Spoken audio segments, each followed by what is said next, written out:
আসসালামু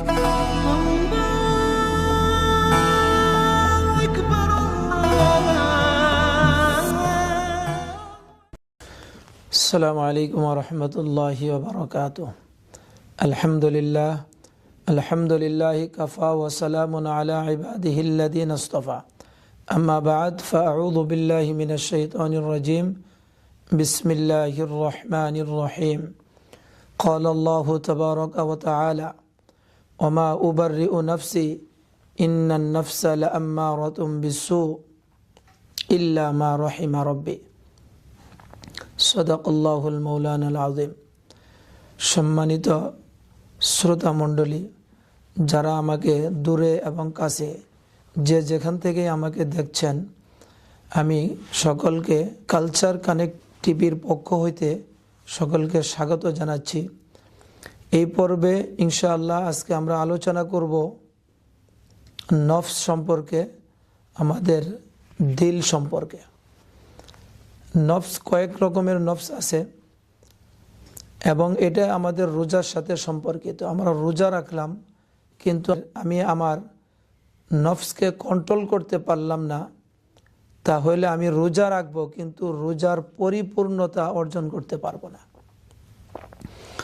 তো এই জন্য আল্লাহ তাআলা কোরআনে পাকের মধ্যে বলেন, ওমা উবাররিউ নাফসি ইন্নান নাফসা লাআম্মারাতুম বিসসু।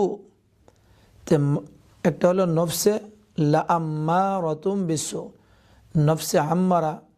এটা হলো সব মানুষকে সবসময় গুনার দিকে ধাবিত করে। বিসসু, গুনার দিকে ধাবিত করে।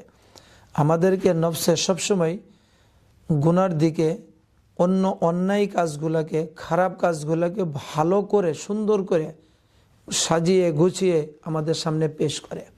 তো আমরা গুনাহ করতে আগ্রহী হই। আরেকটা বিষয় হলো, শয়তান আমাদের দুশমন এবং নফসে আম্মারাও আমাদের জন্য দুশমন। শয়তানের থেকে বাঁচার জন্য আমরা ইস্তেগফার করি, ওযু করি, অথবা কোনো তেলাওয়াত, ভালো কাজ করলে শয়তান দূরে চলে যায়। দাওয়াত দিলে, আজানের আওয়াজ হইলে তখন শয়তান দূরে চলে যায়। কিন্তু আমাদের দিলের মধ্যেই আমাদের দুশমন বসবাস করতেছে, সেটা হলো নফসে আম্মারা। এটা আমরা ওযু করলে, ইস্তেগফার করলে, আজান দিলে, ভালো কাজ করলে এটা কখনো দূরে চলে যায় না। শয়তানের মধ্যে সে দূরে যায় না, সে আমাদের মধ্যেই থাকে আর আমাদেরকে সবসময় খারাপ কাজের দিকে ধাবিত করে, খারাপ কাজের দিকে আমাদেরকে উৎসাহিত করে। তো এই জন্য এই নফসে আম্মারা থেকে আমরা কিভাবে বাঁচতে পারি? কারণ সে সবসময় আমাদেরকে গুনাহের দিকে, খারাপের দিকে ধাবিত করে। এর থেকে আমরা কিভাবে পরিত্রাণ পাব? নফসে আম্মারা থেকে নিজেকে বাঁচার জন্য সবচেয়ে বড় উপায় হলো, বেশি থেকে বেশি সবসময় এই নফসে আম্মারার সাথে আমাদেরকে একটা যুদ্ধ করতে হবে। সবসময় নফসে আম্মারা যখন কোনো গুনাহের কাজের দিকে আমাদেরকে ধাবিত করবে, সাথে সাথে আমাদেরকে এই কথা স্মরণ করতে হবে যে না, আল্লাহ তাআলা আমাকে দেখতেছেন, আল্লাহ তাআলা আমাদের সাথে আছেন, এই সম্পর্কে কিয়ামতের ময়দানে আমার বিচার হবে। আমি এই খারাপ কাজ করব না, এই জন্য খারাপ কাজ থেকে আমি আমাকে নিজেকে বিরত রাখবো। সাহাবা রাদিয়াল্লাহু তাআলা আনহু আজমাইন যখন জিহাদের ময়দান থেকে তাদের বাসস্থানে ফিরতেছিলেন, তখন তারা নিজেদের মধ্যে বলছেন, রাজানা মিন জিহাদিল আসগরি ইলাল আকবার। আমরা ছোট জিহাদ থেকে বড় জিহাদের দিকে যাচ্ছি। অথচ নিজের জান মাল নিয়ে আল্লাহ রাস্তায় নিজের জানকে বিলিয়ে দেওয়া, এটাকে তারা বলতেছেন ছোট জিহাদ। আকবরি মিন জিহাদিল আসগরি ইলাল আকবার, আমরা বড় জিহাদের দিকে যাচ্ছি। কারণ সেটা হলো নফসের সাথে জিহাদ করা। এটা সবসময় আমরা নফসের সাথে সবসময় জিহাদ করব। নফসে যেটা চায় এটা করা যাবে না। যেটা নফসে আমার চাইতেছে খারাপ কাজ করার জন্য, ওটা থেকে আমাকে বিরত থাকতে হবে।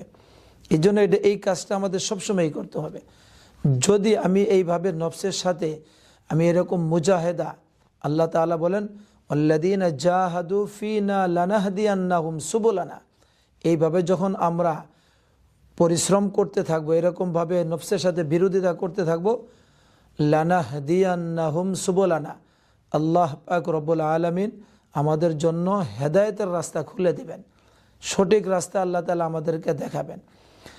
এইভাবে যদি আমরা করতে থাকি তাহলে কি হবে, আমরা আমাদের নফসটা নফসে আম্মারার থেকে পরিবর্তন হয়ে নফসে লাওয়ামার দিকে যাবে। নফসে, আল্লাহ তাআলা কোরআন পাকের মধ্যে বলেন, ওয়ালা উকসিমু বিন নফসিল লাওয়ামা। নফসে লাওয়ামাটা সে সবসময় অনুতপ্ত হয়, ইস্তেগফার করে, না আমার দ্বারা এটা গুনাহ হয়ে গেছে, আমার দ্বারাই ভুল হয়ে গেছে, আমাকে মাফ করে দেয়, আল্লাহ তাআলার সাথে হাত তুলে মাপ চায়। এটা হলো নফসে লাওয়ামা। নফসে আম্মারা থেকে মেহনত করে করে নফসটাকে পরিবর্তন করে নফসে লাওয়ামের দিকে যাওয়া। আর সর্বশেষ হলো নফসে মুতমাইন্না।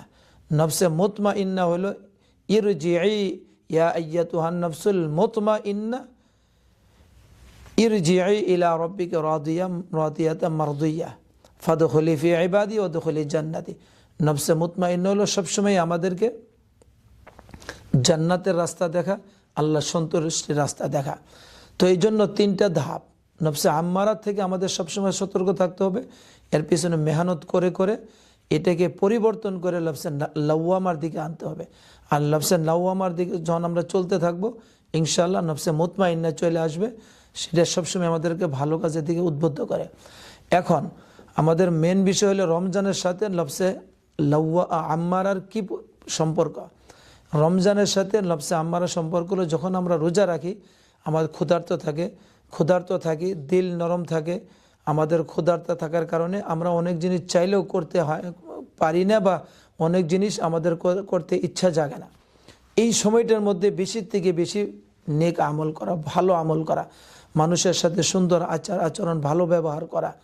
তো এইভাবে যখন আমরা করতে থাকবো, এই জন্য একটা আমাদের জন্য সুবর্ণ সুযোগ আল্লাহ তাআলা রমজানের মধ্যে দিছেন। আর এই সময় শয়তানকে আল্লাহ তাআলা শৃঙ্খলাবদ্ধ করে রাখছেন।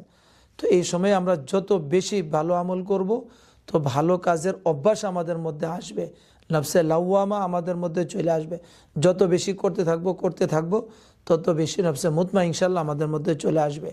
তো এই জন্য একটা অনেক বড় সুবর্ণ সুযোগ আল্লাহ তাআলা আমাদেরকে দিয়েছেন রমজানের মধ্যে। এই সময়টাকে কাজে লাগিয়ে আমরা নফসে আম্মারাকে দমন করে নফসে লাওয়ামা এবং নফসে মুতমাইন্না আমরা অর্জন করতে পারি। যদি এইভাবে আমরা কন্টিনিউ করি, ইনশাআল্লাহ আল্লাহ তাআলা আমাদেরকে তৌফিক দিবেন, বেশি থেকে বেশি ভালো কাজ আমরা করতে পারবো। ইনশাআল্লাহ আমাদের জিন্দেগির মধ্যে নফসে মুতমাইন্না চলে আসবে। আর নফসে মুতমাইন্না হইল জান্নাতের রাস্তা, আল্লাহ সন্তুষ্টির রাস্তা। আল্লাহ তাআলা আমাদের সকলকেই রমজান মাস কাজে লাগিয়ে আমাদের সকলকে নফসে মুতমাইন্না অর্জন করার তৌফিক দান করেন, নফসে আম্মারা থেকে বিরত থাকার জন্য সকলকে তৌফিক দান করেন। এই পর্যন্ত আমি আমার সংক্ষিপ্ত আলোচনা শেষ করছি। ওয়া আখিরু দাওয়ানা আনিল হামদুলিল্লাহি রাব্বিল আলামিন। আসসালামু আলাইকুম ওয়া রাহমাতুল্লাহ।